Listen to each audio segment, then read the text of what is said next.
Really, when you get down to it, the goal of the mentor is to make somebody else successful and not demonstrate how successful you are.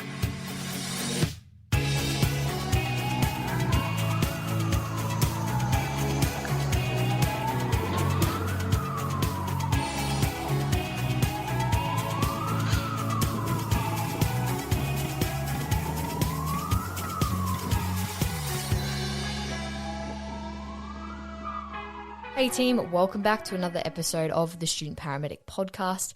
Today I'm sitting down with Sam Adams, who is a paramedic over in Colorado in the US.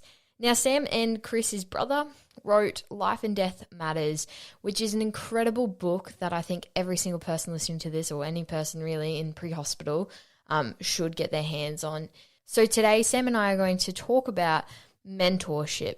Now, mentorship is something that we don't necessarily get taught about a lot at university, and this isn't just necessarily you and your trainer or your clinical mentor on road if you're on placement. But this can also extend into a lot of those student volunteering roles that include mentorship.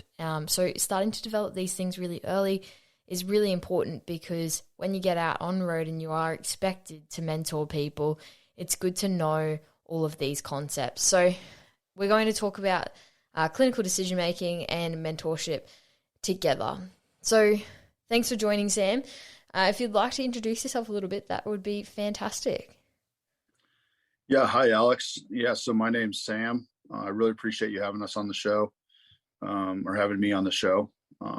So I'm a paramedic in Colorado Springs, Colorado. I work for the Colorado Springs Fire Department, and I've been a paramedic for about 11 years now, and I've been in EMS for 15. So that's a little bit about my background. I'm not much more than that, but I've done quite a bit of training with different students, all different walks of life, and tried to bring people about as much as we can to make them successful. That's awesome. And so I guess what we're first going to talk about is that decision making, and as you mentioned off air, decision making and mentorship go hand in hand. So we'll start off with decision making. So what is clinical decision making? What are the principles of it? What does it comprise of? Well, I think decision making really actually begins. There's like a 4-step method that I train everybody in, and Chris and I go through this in depth in our paddle course, which is a new course that we had developed last year. And we've come up with the acronym ICPE, which is ICPE. And so I think that decision making really involves all 4 of these processes. And so I stands for information. So I think that when we get to a good decision making process, we have to realize that information is kind of what drives good decisions. It's not necessarily experience.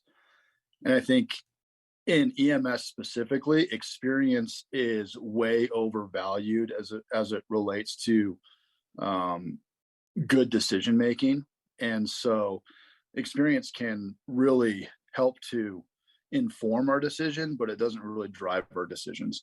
And so if you have enough information, that's really the key. So, and case in point, I mean, if you run on a chest painter, and you need to, before you can call a cardiac alert, you need to have enough information as to whether or not it's a STEMI. So in order to do that, you have to do a 12 lead. You have to interpret the 12 lead properly. You have to methodically go through that.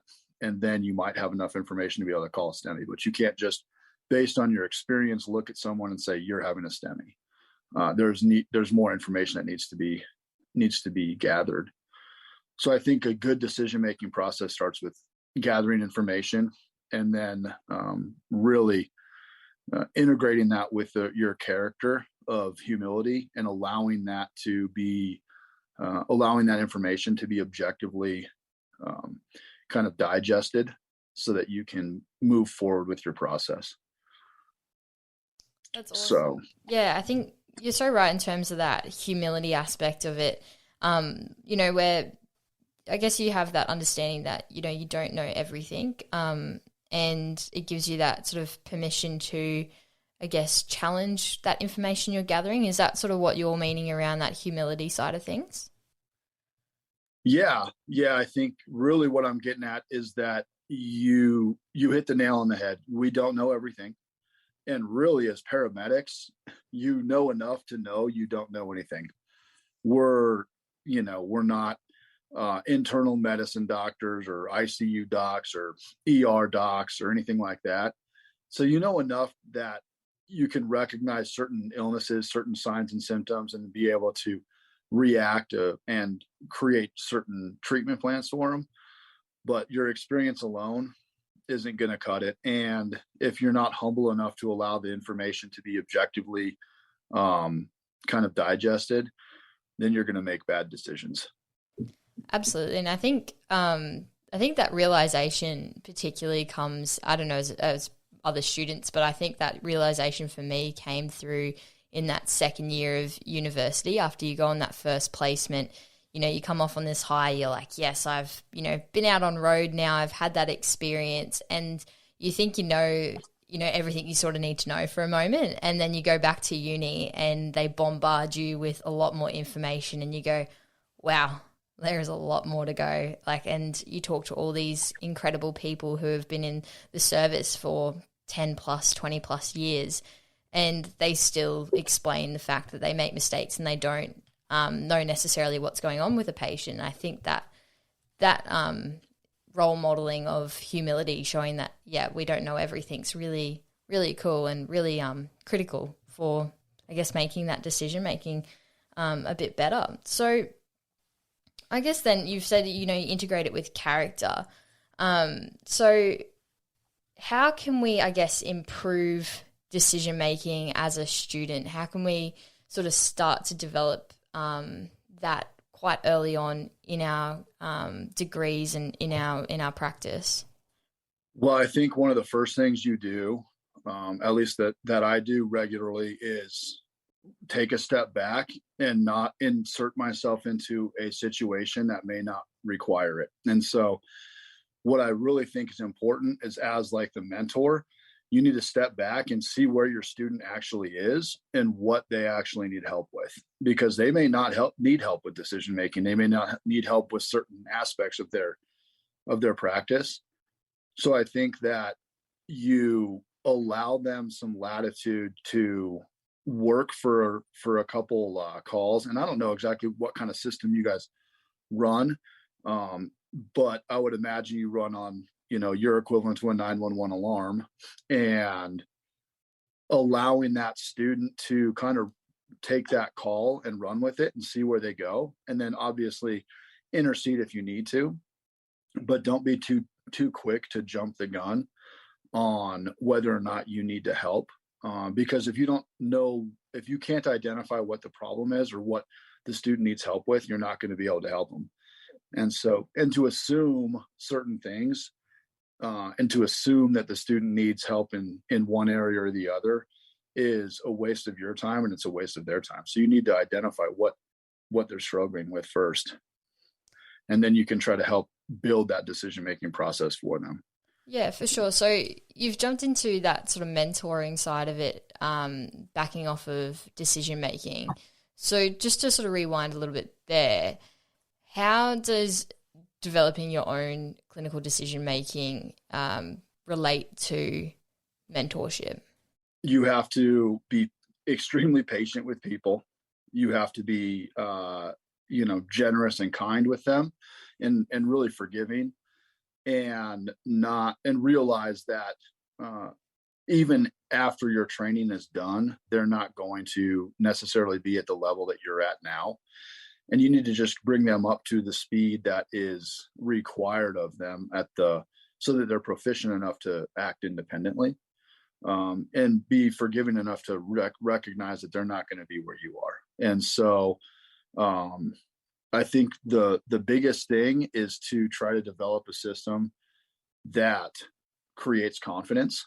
And so Chris and I have developed a system that we call the confidence wheel. And really it starts with self-discipline. and instilling a sense of self-discipline within your student, and then reinforcing that. And then we go through a number of different stages. And in my experience, every single student goes through all the same stages. And at the end of it, they can become much more confident. But only a mentor that is really having an attitude of service towards their student is going to be able to make that student successful, especially if it's a difficult student. I think that really, when you get down to it, the goal of the mentor is to make somebody else successful and not demonstrate how successful you are. That's really the key to being a good mentor. I think that that's probably a pretty big problem in EMS in general, all over the world.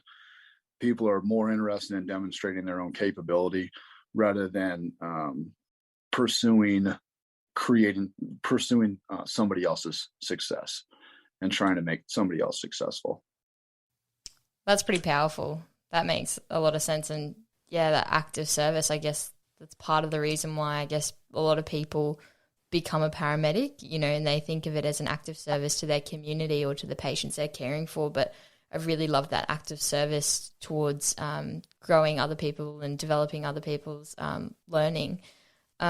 So you did mention just there the wheel of confidence. So what you said there were the steps, and you said the first step was self-discipline. What are the other steps of that?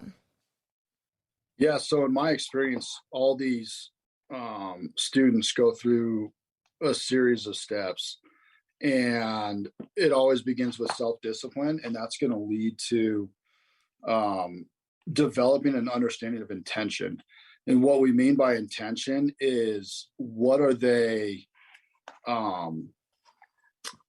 the intention of why you're a paramedic, and what is the intention of the patient that's in front of you? What are you intending to do?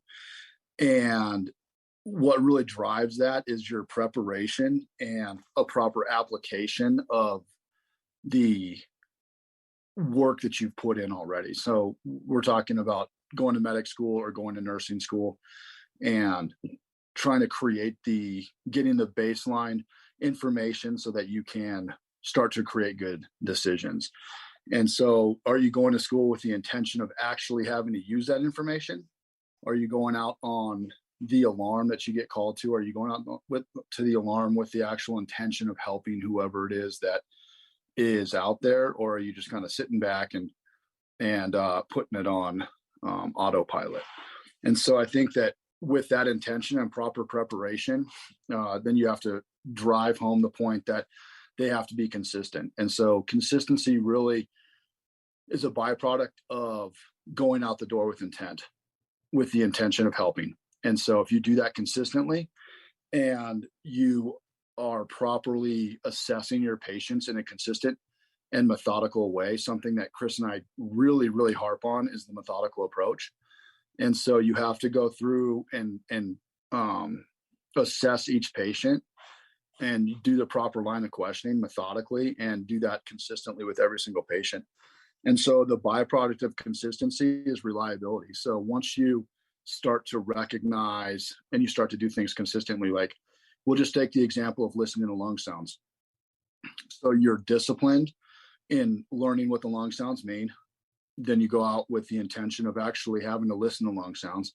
Then you consistently start listening to people's lungs, whether they're have clear and equal breaths or they're wheezing or they're rhonchi or they're rails or whatever it is. Now you start to listen to these things consistently, and now you're able to pick up, oh, that's wheezing, that's wheezing, that's wheezing. And so now you're consistently able to recognize that, and that creates reliability. So now you trust what it is that you're listening to, and oh, that is wheezing. I need to do X, Y, and Z for the patient that has COPD and is wheezing. And so then after you do that for some time, that reliability turns into, it develops a habit.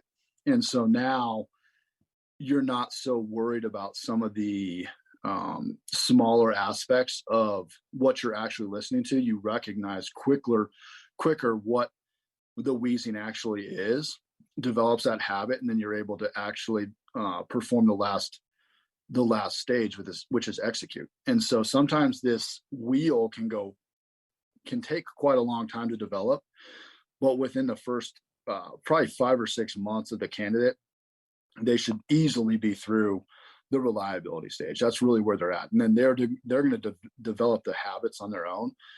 But if you can instill that sense of self-discipline, instill the sense of proper preparation and the intention of actually using what you've learned and then implementing those things consistently, whether you're on, it doesn't matter what type of patient you're on, but implementing all those things consistently, you recognize that it's reliable. So now you're able to trust what you're looking at, trust your interpretation of everything, trust the patient that you're looking at. You're able to trust the vital signs that you've acquired. And now you're able to develop this habit, and then you're able to just start executing treatment plans pretty quickly. And that creates a huge degree of confidence. And so, with the idea of self-discipline being a start, and for the mentor, really the $1 million question that I've come up with is, it's easy to say, okay, self-discipline, but how do you instill self-discipline? How do you create self-discipline within a student? And that's really the hard part. And so the whole confidence wheel, Chris and I really came up with that ourselves. But then we needed to go a step further and say, well, it's easy to say you start with self-discipline, but what if somebody isn't disciplined? How do you create that? And so it's actually really simple. You create it with structure. You build structure. And so you create a situation that they have to work within, whether it's you get to the station each day, and this is what you're going to do. These are your checkoffs. You have to do all these things every day. And then with each patient, you have to do this, this, this, and this. And you start to develop this structure and then force them to adhere to that and get them to buy in on the structure you're creating.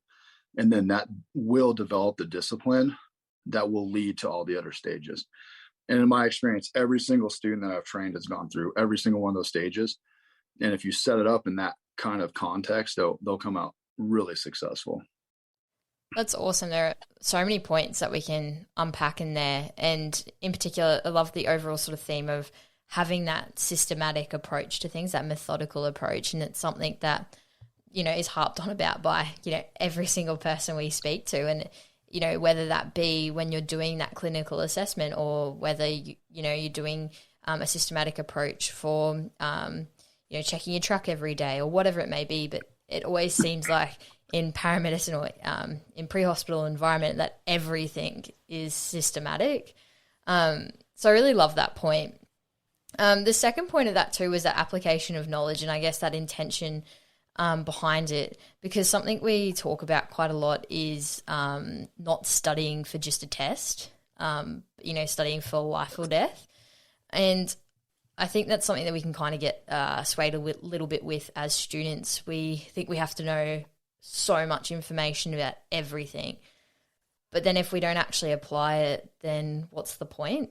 So I really like that part of it. And so I guess that system or the wheel you just talked about there, does that apply also to just yourself? And as you said, we need to develop our own decision making so that we can be a good mentor and actually implement this wheel for our students in the future.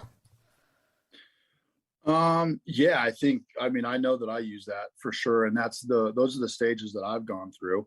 And I think that is probably a universal truth, that those are the stages you go through, despite whatever discipline it is, whether you're playing the guitar or running 911 calls, because you start doing the things consistently, you realize that it's reliable, you start building those habits.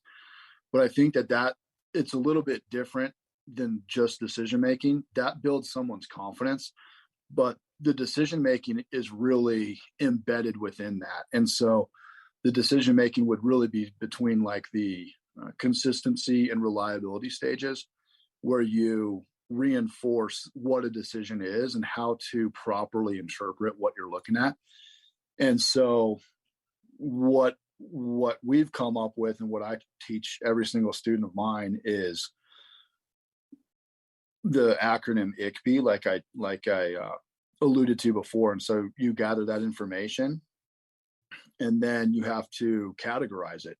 You have to categorize the information you're looking at. Is this a trauma patient? Is it a respiratory patient? Is it a cardiac patient? Is it a multi casualty incident? What kind of 911 call are we on? What is the patient in front of me? And then after you categorize it properly, you have to prioritize. You have to prioritize. If it's an MCI, you have to prioritize your patients. If it's not, you have to prioritize your treatment plans. So do you want to get lung sounds before you do a 12 lead on a respiratory patient? Do you want to do an IV before you listen to lung sounds? Do you want to do vital signs before you do an IV? All these different things you start prioritizing. And you require the student to think about how are they prioritizing the interventions that they are that they're asking for the team to do, or that they're doing themselves. And I think that's really important. And what I've found is that when you start talking about prioritizing interventions, it really gets the student to start to think about what it is they're actually doing. And it requires them to understand more appropriately what they're doing and why. And so, because then they're not just spouting off, hey, give me a 12 lead, give me an IV, give me a whatever. And so I think that and then after you prioritize all those things, then you can just start executing. So information, categorize it, prioritize it, and then execute. And so that's really the stages that you want to use for decision making. And I've taught that to a lot of different people, and it seems to be really successful. They react pretty well to it because it's something they can actually digest. It's not just, hey, make a good decision. Well, yeah, but what does that mean? And how do you do that? And so it breaks down how to actually make a good decision, or at least make a decision on something. And then implementing that consistently, they'll realize it's reliable, and then they'll just be off to the races. That's awesome. So going from that point, then, you've executed that. So you've gone through ICPE. So you've executed it. So then you've realized now that's reliable, but you have to go through, I guess, that process of reflection to find out, was what you were doing was correct, and, did it work out for you in the end? So where does reflection slot into this? And, I read in your book the difference between self-reflection and general reflection. If you could just speak upon a bit about that, if that's cool with you. Yeah. So I think you bring up a great point. It's reflection is extremely important. And I think reflection is an ongoing process for your entire career. At least it should be. And so at any point during the entire process, reflection should be taking place. And sometimes that can be led by the instructor or the mentor, and kind of what that looks like in the mentor and the instructor kind of relationship is you're sitting down after the call and you're just asking them, hey, what happened? What were you looking at? Why did you want to do this? What were you thinking? And it's not ever really in an accusatory manner, because if you're doing things in an accusatory manner, then they're going to be automatically on the defensive. So you want to be open up those lines of communication so that they can trust you. And the reality is that if the call got out of hand, it's not the student's fault. It's your fault that it got out of hand. And you should have intervened before it got out of hand. And so now, if you're grilling the student on something that was really your fault, they're going to be super defensive. And so you've got to reflect in an appropriate manner, and just ask a lot of questions, and require them to go through it and think through, well, this is what I saw. This is why I wanted to do that. And then you're able to reinforce, your thoughts on that based on your understanding and experience, and based on what you were looking at, and say, yeah, that's a good idea. That's why you want to listen to lung sounds and all these different, whatever it is. And so reflection is super important, super important. It's an ongoing process. That's awesome. So, yeah, reflection is something that is brought up by pretty much most people we speak to, as part of a really important way of, ensuring that, one, you're reflecting on how you went well in the case, and then obviously how you reacted to it, and then, why you do certain things. So when we're talking about how to be the best mentor, as you said, really having that active service to improving the learning of others and the growth of others, rather than trying to show off what you know. How can now, say, a student who is the mentee, optimize that relationship and try and get the most out of that relationship that you have? That's a really good question. And I think that probably in large measure, it's not really up to them, and it's up to you as the mentor. You as the mentor really, really have to create the environment that allows them to act freely and create that trusting environment. That's how they're going to get the most out of it. And so if they're not engaged, then that might be a different situation. But in most situations that we deal with pretty highly motivated people that want to be there. They're not going through medic school for grins. And so really the vast majority of people we're dealing with are wanting to be successful and get as much out of it as they can. And so if you as the mentor are creating that environment for them, then you will ultimately lead them to wanting them to be more successful. So it's difficult if the student is really hitting their head against the wall with the mentor, and they are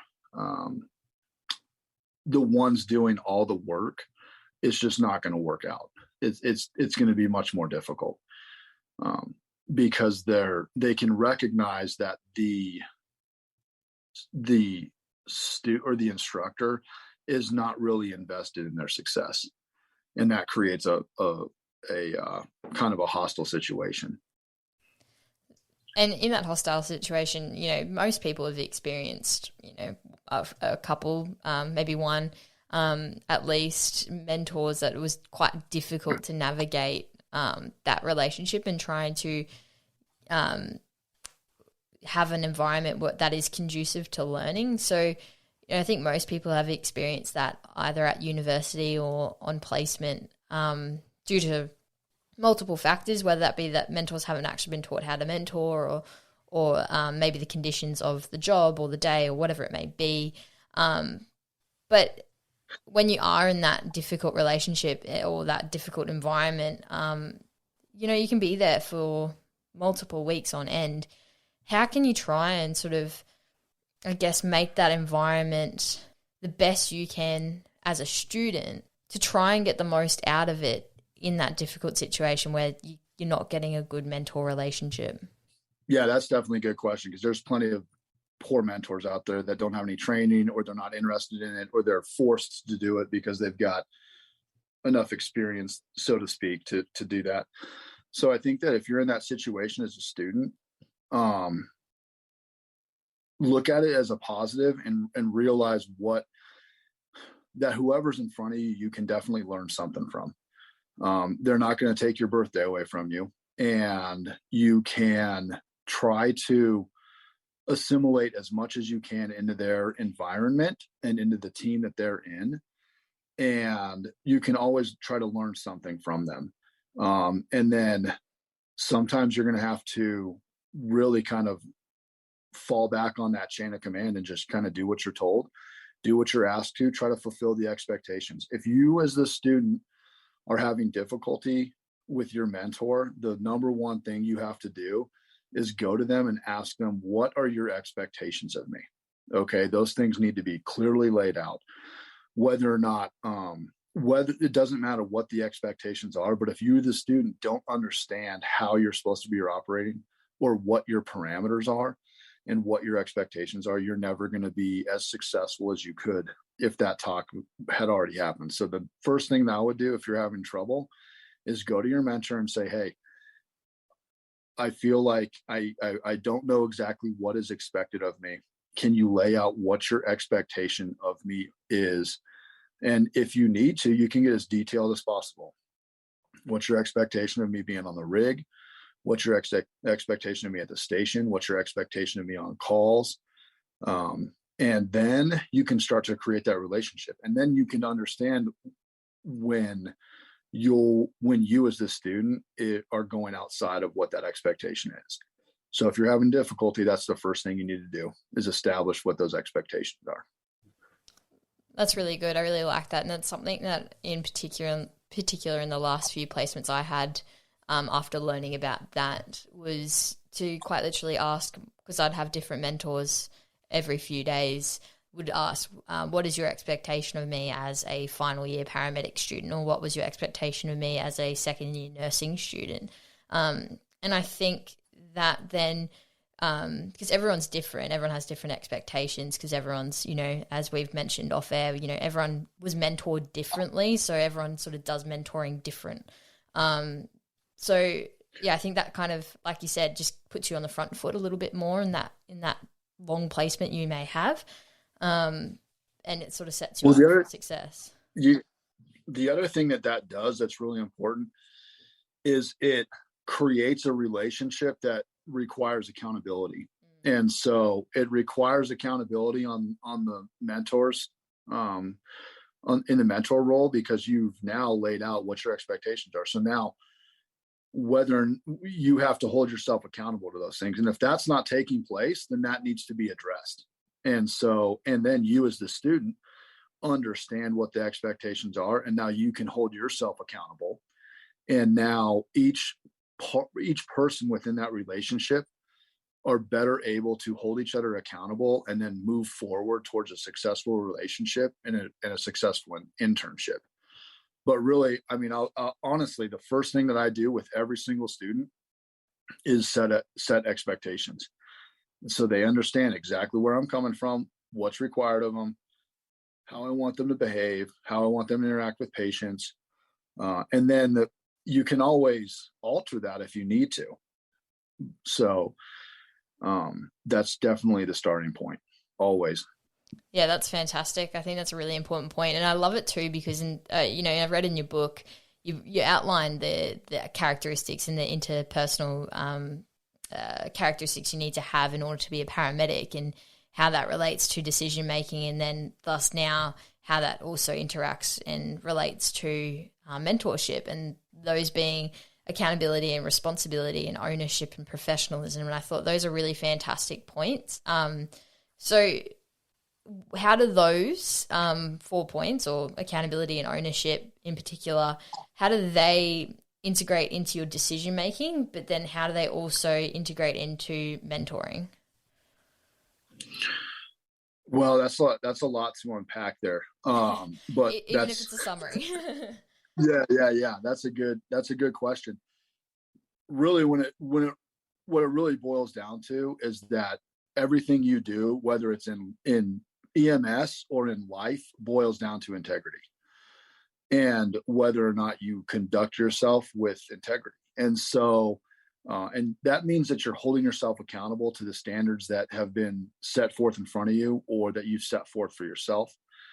And accountability is extremely important in recognizing when you have strayed from where you're supposed to be, and bringing yourself back into proper alignment.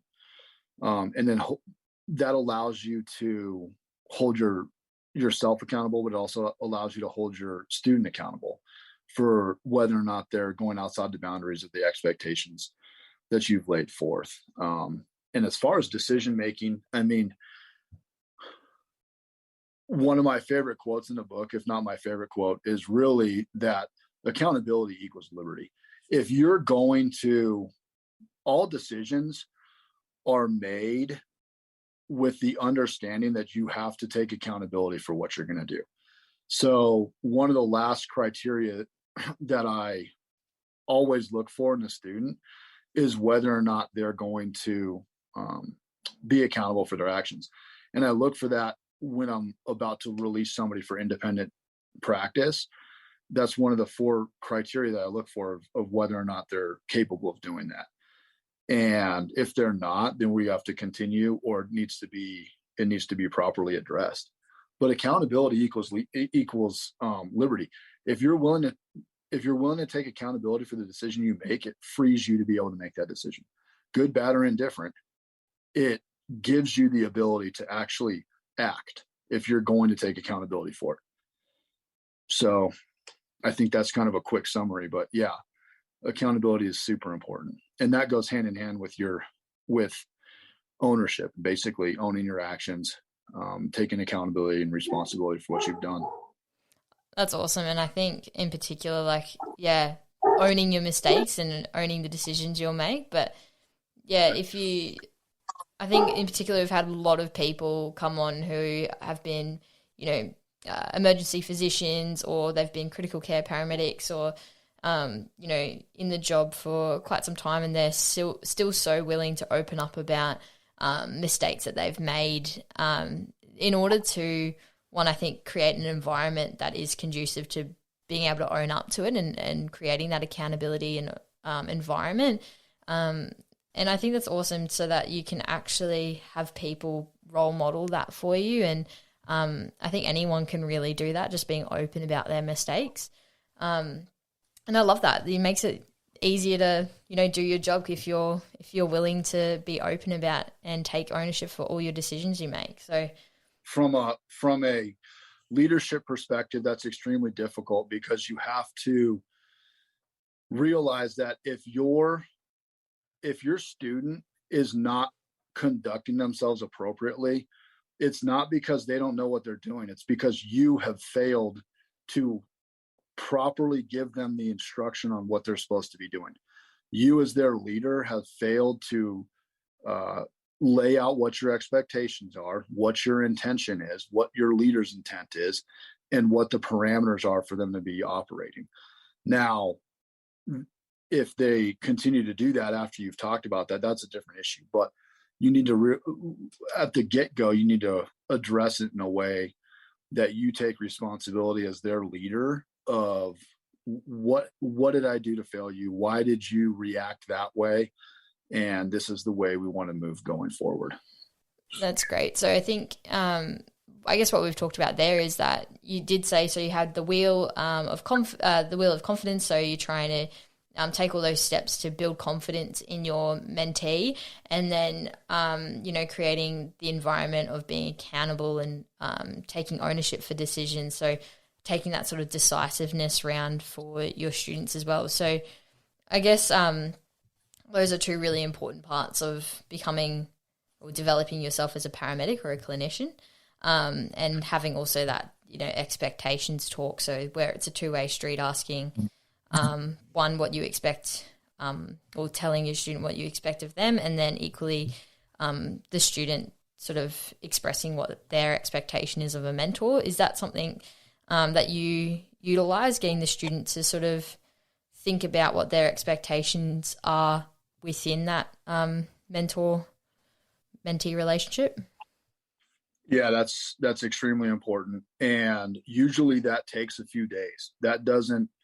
Usually the student doesn't understand exactly what they're expecting, because a lot of times they haven't thought about that. They're too busy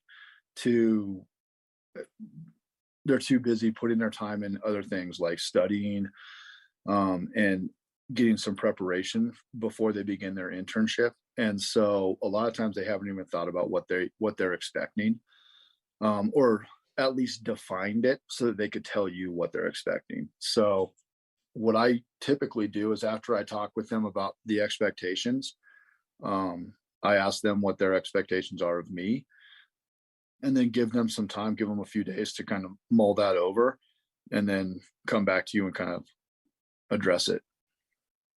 But it's super important, because you have to have that 2-way street. And you, as the mentor, you're the one that has to open it. You have to open that street up. You can't require them to do it, because it'll never get opened. You're the one driving the bus. And so you have to point it in the direction you want. And if you want open communication with them, you have to be the one to do that. And the best way to do that is with an expectations talk. That's really good. I really love that one, and I think it's something that should be done. Yeah, every placement, even at university with your mentors or your tutors, whatever it may be. I guess to finalize, I'd love to just pick your brain a bit about feedback and mentors providing feedback. You know, we've all had the experience where we've been provided feedback that's not delivered in the best way. And I think you did allude to the fact within our chat here that as soon as you do it in a way that's, say, you're embarrassing the student or you're calling them out in an inappropriate way, you basically shut down their ability or their willingness to learn from you. So what is the best way to provide feedback? Well, I think there's two things to think about is what type of feedback are you going to provide? Is it going to be positive or negative? Both of which are valuable and both of which are important and serve their purpose. But if you're going to be providing negative feedback, it's super important to you have to do that in private. Okay. You can't start chastising people in public because then they're going to become even more defensive and the pack of wolves just start to come in on them. And then it's not just you, it's everybody else has to chime in and this and that. That's just not what is needed. And so, but you have to do so in kind of a forgiving manner, not attacking the student or being accusatory, and create it so that it's more of a learning, like of what they did incorrectly and how they can move forward in a more appropriate way. If you have negative feedback without solutions, you're not doing anybody any good. And so you have to have the solution in place, or have at least thought about what the solution is before you just go at them. And so, because they have to have a way out of how to better themselves. So those, obviously feedback is way important, but the other thing that feedback in my experience anyway, that's important is feedback is for your student. Feedback is not for you as the mentor to demonstrate how great you are at something. And so I think that tends to be kind of the fallback. And somebody will say, this one time I ran this shooting and this is what I did. It's like, nobody cares. Nobody cares about the shooting that you ran 2 years ago that doesn't have any application towards what's going on right now with your student. All it does to your student is reinforces that you're not interested in their success and you are interested in your own capability. And so it creates a bad relationship with your student. So when you're giving feedback, don't give stories. That's not the time for stories. I can think of 4 separate stories that I tell during my internship, and those are for very specific reasons. And that's about all I go for, because it's just not needed. And I wait for those things to come up before we even start discussing it. And those are all failures on my part and what I learned about it. And so feedback is super important. Do it in the appropriate way. If you're giving negative feedback, do it in private. Be forgiving and humble, and allow your student to talk about what happened themselves and voice their concerns. And if you've created a good environment, these things will take place naturally. They'll take place naturally because they'll be disappointed they let you down. If you've created a good environment, they will be disappointed that they let you down. And then you chalk it up and move forward.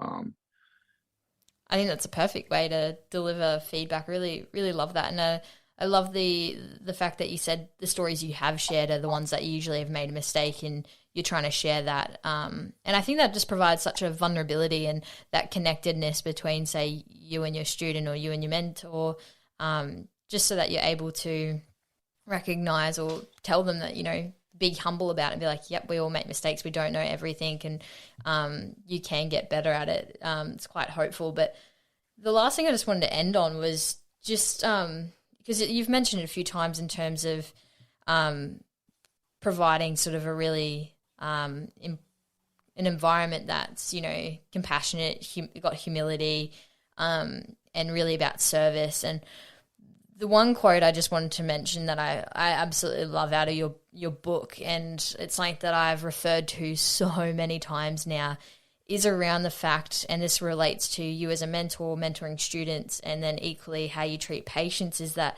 you don't have any more intrinsic value than anybody else. And I love that quote that you say in the book, and it's just something that's really stuck with me. That one quote's really stuck with me, and I think that's just, it emulates everything that you need to be as a paramedic. Yeah, that quote is actually from a pastor of mine growing up, and that's what he would say. And I think it really is important that we understand that we as people, not just paramedics, but people in general, you're not more intrinsically valuable than somebody else just because of who you are, or the color of your skin, or where you came from, or what language you speak. You're not intrinsically more valuable than anybody else. And so I think as a medic, it's super important to remember that. And if you can conduct yourself with that type of attitude, it really will help create or help reduce burnout, in my experience. And so, because you actually now are adopting an attitude of service. And if you can do that with your students specifically and be there for them and realize you're not better than your student, you're more qualified, you may have more experience, you may have more understanding, you know, more training, but you're not better than they are intrinsically. So take all those different things and serve your student and help develop them. That's amazing. I love that. And I think it's a perfect way to end our conversation today. And I can't thank you enough for coming on. I really appreciate it, and for you sharing your knowledge. And I'll just get you to sort of say where our students and listeners can find a bit more about your work with Chris in terms of the books and your courses. Yeah, so you can find us pretty easily. You can find both of our books on Amazon. And the first book is Life and Death Matters, and the second book is the Field Medics Workbook. You can go on Amazon and find both of those. You can go to our website. Our website is www.field-medics.com, and you can find us there and find information on how to get the book. And if you're interested in taking our course, which is PADDLE, stands for Paramedic Assessment, Development, and Leadership. If you're interested in taking that, it's about a 7-hour course, and it's broken up into a bunch of different segments. So you're not sitting there for 7 hours. It's way broken up. That can be found at paddlecourse.com, PADL course.com. And then you can find us on Instagram at Field Medics. And so those are really the best places to get in contact with us, especially Instagram.